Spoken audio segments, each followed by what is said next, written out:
Shalom. Deus te abençoe. Você já está entendendo aonde eu quero chegar?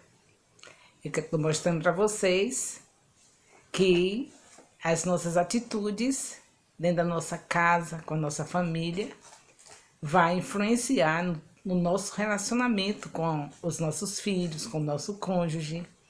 E nós sabemos que o projeto de Deus é que as famílias estejam bem, que estejam felizes, que estejam glorificando o nome dele. Na verdade, nós nascemos para glorificar o nome de Deus.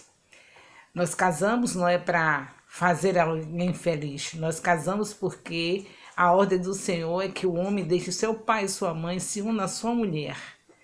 E nós fazemos isso para glorificar o nome do Senhor, para que o projeto dele seja espalhado em toda a terra. Por isso que nós casamos. E nós temos que saber o nosso papel.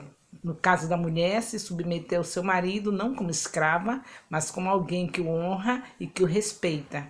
No caso do homem, se submeter a Deus, amando a sua mulher, como Cristo amou a igreja e deu a vida por ela. Foi para isso que nós casamos. Cada um tem o seu papel. O homem, amar a sua mulher. E a mulher, respeitá-lo, obedecê-lo. Não vai ser difícil uma mulher obedecer um homem que a ama como Cristo amou a igreja e deu a vida por ela.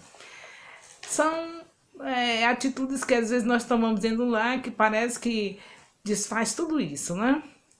Por exemplo, se você está a serviço realmente do Senhor Deus, cuidado com as suas atitudes, porque você pode pensar que sair da sua casa e fazer a obra do Senhor sem consentimento do seu marido, que você está glorificando a Deus e não está. Ou também o marido sair da sua casa para fazer a obra de Deus, achando que está glorificando a Deus, deixando de dar assistência necessária à sua mulher.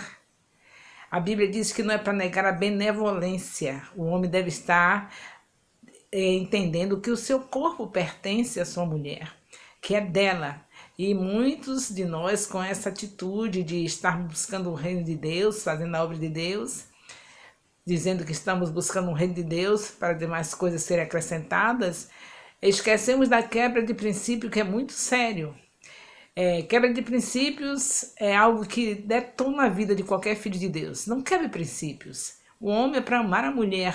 Então ele tem que saber administrar essa obra de Deus que ele tem na vida dele. Ele acha, quando ele é um filho de Deus, que é chamado para a obra de Deus, que ele só tem que servir lá fora e a mulher pode passar sua necessidade física, biológica, não é? A necessidade de ter o seu marido, de dando assistência, entregando, recebendo o corpo dele, tendo essa oportunidade de acordo com a necessidade do casal de estarem juntos numa intimidade, e nós tomamos atitudes que pensamos que estamos glorificando a Deus e não estamos. E eu quero que você saiba que se você meditar na palavra de dia e de noite, você vai evitar uma série de transtornos. Uma série de transtornos. Quais são as atitudes que você tem tomado para que sua família realmente esteja bem? Para que você possa estar dizendo, eu e a minha casa servimos ao Senhor, tem que meditar na palavra. Não se esqueça que é ela que prospera e toda família precisa prosperar. Precisa estar bem com Deus, ter suas necessidades supridas, e não tem outra maneira que não seja meditando na palavra. Por exemplo, você medita no livro de Gênesis. Você lê a Bíblia de Gênesis e Apocalipse. O que você acha do livro de Gênesis? Você pode estar tomando essa atitude de estar lendo o livro de Gênesis de qualquer maneira e deixar passar batido o que os seus filhos precisam saber. E você que é um sacerdote, você pode estar deixar passar batido o que sua esposa e seus filhos precisam saber da palavra de Deus, que deve ser meditada de dia e de noite dentro da sua casa. Porque é dentro de casa que você tem o maior tempo de formar o caráter de Cristo nas pessoas que estão compondo a sua família. No caso, o sacerdote tem que estar atento para o que sua esposa está aprendendo com Deus, na palavra, e seus filhos estão aprendendo, e as atitudes que não forem corretas trarão danos terríveis na sua casa. Você quer realmente ser feliz? Quer uma família feliz? Então, medite na palavra. Você já imaginou você lendo Gênesis para os seus filhos e seus filhos dizer que é um mito? Chegou na faculdade, já não acredita, antes de chegar na faculdade, já não acredita que o livro de Gênesis é um livro inspirado por Deus, que foi o Senhor que entregou para Moisés, passou tudo direitinho para Moisés, essas revelações. E já imaginou seu filho chegar na faculdade e depois de alguns dias de faculdade ele chegar em casa dizendo: olha, eu não sei bem esse negócio de Gênesis não, viu?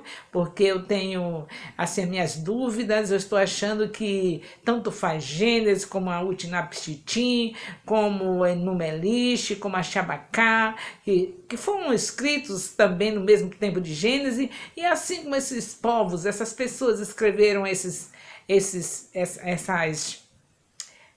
coisas em relação à cosmogonia, quer dizer, a origem do mundo, a origem da terra, assim como esses povos escreveram, Moisés também pode ter copiado deles, ou feito da mesma maneira como ele bem entendeu. O que você vai dizer para seu filho? Você vai deixar sua família desse jeito? Você vai ter essa atitude de estar meditando na palavra de uma maneira assim tão comum? Você precisa se aprofundar, você está numa era digital. Você não está mais vivendo no tempo da carroça. É bom que você esteja atualizada, porque a sua família está em jogo. Você já imaginou o que está acontecendo hoje? A faculdade hoje é a maior facilidade. Seus filhos estão entrando na faculdade assim, ó, de um piscar, abrir e piscar de um piscar de olhos, os filhos já estão na faculdade. Isso quer dizer que eles vão ficar bem entendidos de muitas coisas contrárias à palavra de Deus. E como é que está sendo você? Você está brincando, Você quer realmente uma casa onde você possa dizer: eu e a minha família servimos ao Senhor? Então, leve a sério. Você sabe muito bem que todos os seres humanos estão interessados em saber quem somos, de onde viemos e para onde vamos. E isso vem a dar aquela coisa de todo ser humano querer estar tendo uma cosmogonia. No Egito tinha cosmogonia, no tempo que foi escrito o livro de Gênesis e que foi entregue para os filhos de Deus, os hebreus. Eles tinham acabado de sair do Egito, e a cosmogonia, tudo que o Egito passava para os filhos de Deus há 400 anos, foi tudo contrário do que Deus estava falando no Gênesis. Eles tinham deuses, terríveis deuses, e que as crianças hebreias, todo o povo hebreu que passou 400 anos aprisionados no Egito, eles tiveram que aprender sobre esses deuses estranhos do Egito.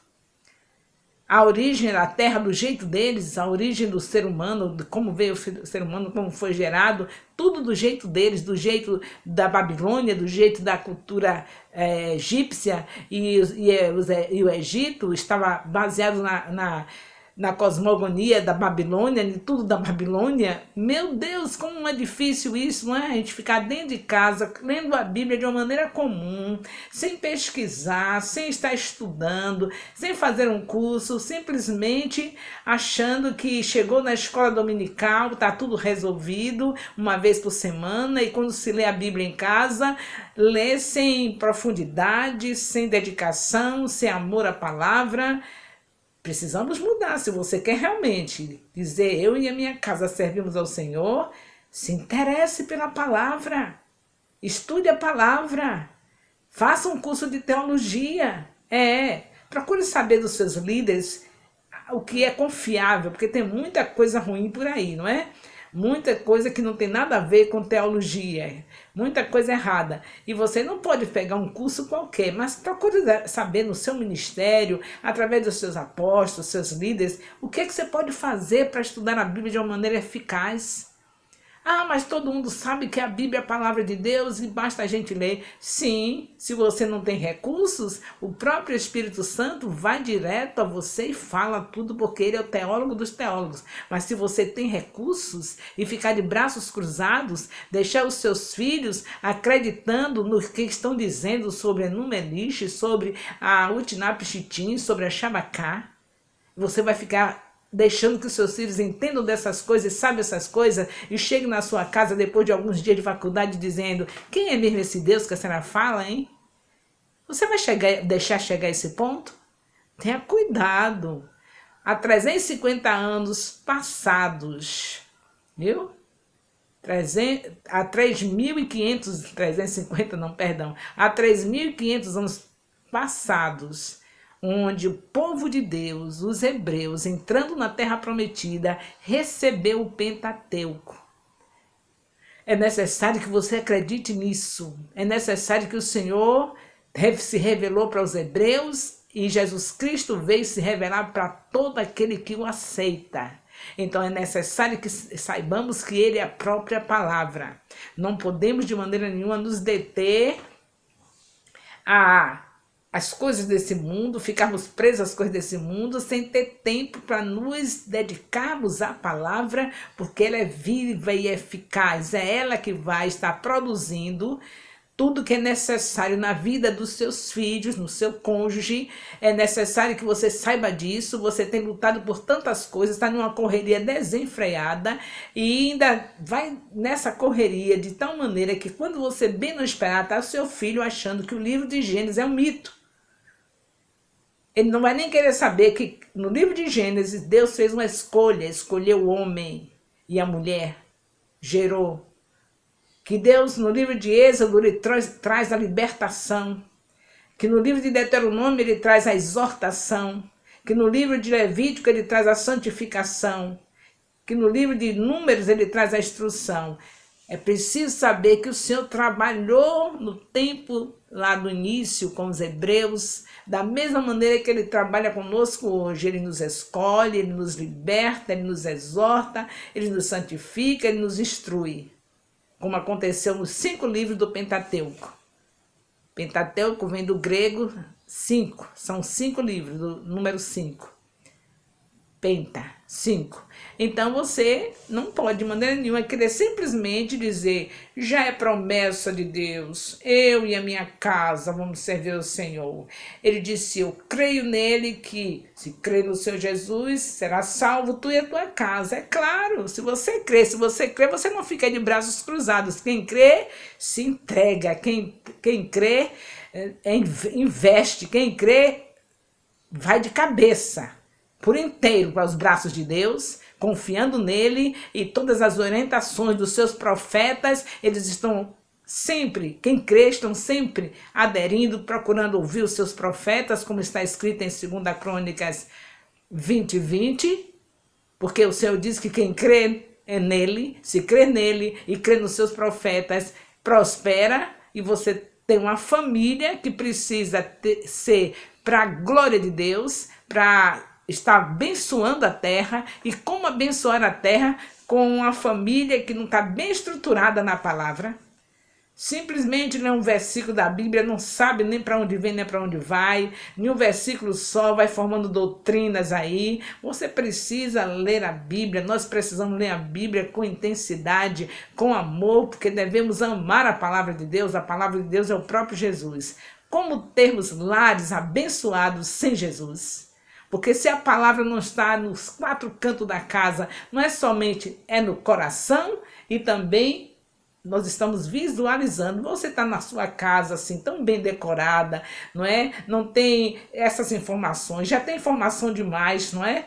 Do dia a dia, das coisas que você sabe que as pessoas gostam, não é? Essas coisas modernas, você chamou um decorador, decorou a sua casa, não tem lugar para um quadro onde diga assim, Jesus Cristo é o caminho, a verdade e a vida. Não tem lugar para um quadro onde diga que Jesus é o verbo que se fez carne e habitou entre nós. Não tem lugar para dizer que Jesus Cristo, o nome dele está acima de todos os nomes. Não tem lugar para um quadro desse falando quem é Jesus, porque você está muito bem atualizado na decoração dessa vida secular, de tudo que você acha que é muito lindo, e chamou um decorador para fazer tudo do jeito que, desculpe aí, que o diabo gosta.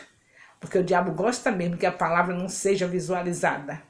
Porque você sabe muito bem que Deus não mente, Deus sabe tudo que ele faz. Se ele disse para o povo israelita, que é uma referência para nós hoje, ele falou para os israelitas em Deuteronômio capítulo 6, de 4 a 9, que é para inculcar a palavra na cabeça das crianças, na cabeça dos filhos, sentando, levantando, deitando, o tempo todo inculcando, e tinha nas portas, nas cortinas, nas janelas, em todos os lugares da casa dos israelitas tinha a palavra de Deus, e eles tinham que estar ensinando o Pentateuco a seus filhos diariamente, e eles são nosso referencial, são referenciais para nós, mas não é de qualquer jeito. Você tem que saber o contexto que estava, o que estavam vivendo os israelitas quando recebeu Gênesis.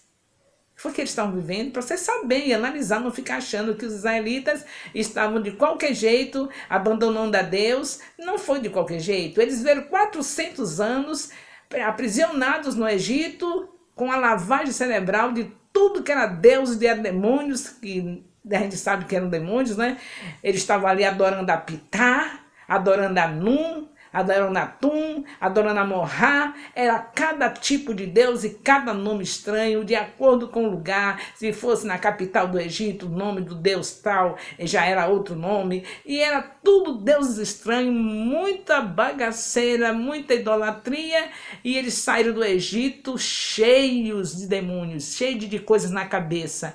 E aí eles não ficaram no Egito, mas levaram a bagagem do Egito, que foi todos aqueles deuses que estavam entranhados na mente deles. E Deus entregou o Pentateuco na entrada da terra prometida. Moisés estava com o Pentateuco, principalmente o livro de Gênesis, para mostrar a origem, eles terem como se defender de tudo que eles iriam enfrentar para tomar posse da terra prometida. Você tem que saber tudo isso, porque os seus filhos então estão entrando na faculdade, e alguns já entraram.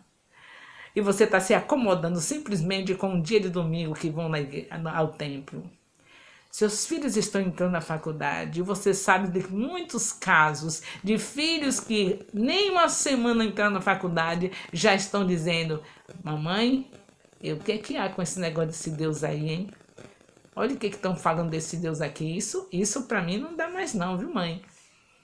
E a outra coisa, tenha cuidado com essa coisa triste que está acontecendo em todo lugar.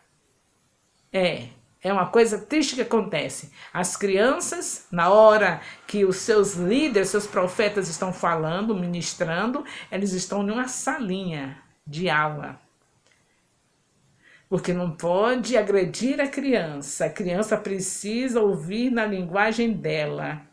A criança tem o domingo inteiro, se quiser, do amanhecer até o anoitecer, para estar numa rede de crianças, passar o dia inteiro com seus professores, toda aquela linguagem de criança, toda aquela maneira maravilhosa de trabalhar com criança, um dia inteiro. Agora, quando chegar a hora do culto, onde os seus apóstolos, seus bispos, seus pastores, seus missionários estão na frente do povo de Deus, trazendo uma palavra da parte de Deus para os pais, os filhos devem estar do lado dos pais, ouvindo juntamente com eles, porque se você não observou, aos meus 72 anos já observei o bastante para lhe dizer que a maioria deles, que ficam somente na sala de aula na hora que está sendo ministrada a palavra, na linguagem que a criança não entende, ela não entende, fique pensando que ela não entende, a criança entende até mais do que você.